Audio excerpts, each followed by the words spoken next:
Takže čaute, ja vítam z nového videa. Dneska by som vám chcel povedať jeden príbeh z Biblie, čo je Ježiš na púšti. Je to nám kresťanom veľmi známy a blízky príbeh, keďže aj Ježiša pokúšal Satan, jak pokúša každého z nás. Takže Ježiš bol 40 dní a 40 nocí na púšti. Celý ten čas nič nejedol a nepil. Diabol začal pokúšať Ježiša spôsoby, ktorými nás pokúša aj v týchto časoch. To znamená, že vyzýval ho, aby sa spoliehal na vlastné sily namiesto síl Boha.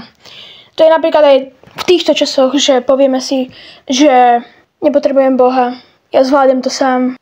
To je tiež toto. Kresťanstvo je náboženstvo, z ktorého sa ľudia najviac smejú a robia si z neho najviac posmech a srandu.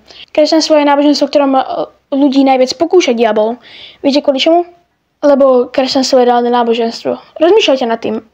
Lebo keby ste boli diabol, čo by ste radšej pokúšali? Náboženstvo, ktoré je nepravdivé, alebo náboženstvo, ktoré je pravdivé?